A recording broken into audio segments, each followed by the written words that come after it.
ఇది లక్ష్మి వాళ్ళకి ఎవరన్నా మైక్ ఇస్తే yes. Hi Nizamabad, hi Nizamabad, మీది నిజామాబాద్, మాది నిజామాబాద్, మనది నిజామాబాద్. ఓకే, సో ఎస్ అమ్మ, మీ పేరు? మాలతి.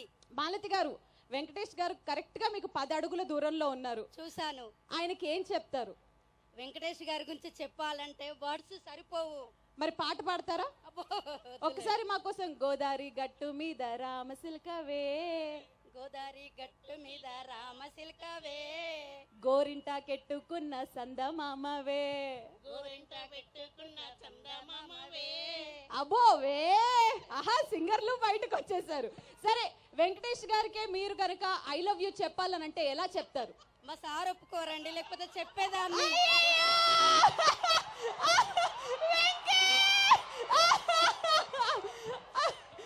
వావ్ వావ్ వావ్, అది Dasari. We love you Venkatesh గారు. అయ్యయ్యో, ఇంత క్యూట్ గా సార్ ఒప్పుకొని అనగానే హీరో అలా వెళ్ళిపోతే, అమ్మా మైక్ ఇంకా మీ దగ్గరే ఉందా? పడిపోయారా మీరు? పడిపోయారా?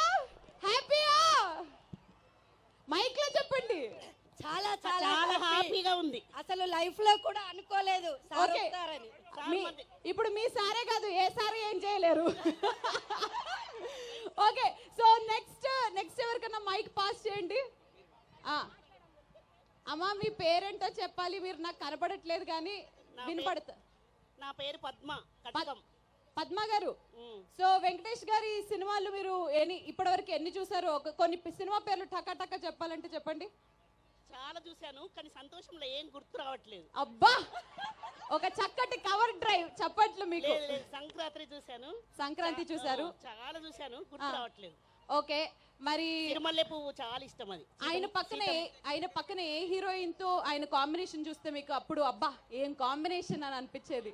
ఎవరైనా సెట్ అవుతారు. ఎవరైనా సెట్ అవుతారు. చాలా బాగుంటుంది. మీరైనా? నేనైనా. ఫెంటాస్టిక్. ఇప్పుడు కొంచెం పెళ్లి కాని వాళ్ళకి కాకుండా, అంటే నాలాంటి బ్యాచిలర్స్ కి ఎవరికన్నా మైక్ ఇస్తారా ప్లీజ్? ఎవరైనా వెంకటేష్ గారిని పెళ్లి చేసుకోవాలనే ఆలోచనలో ఉన్నారా? చేతులెత్తండి. అదిగో అమ్మా, పెళ్ళి అయిపోయిందమ్మా ఆయనకి.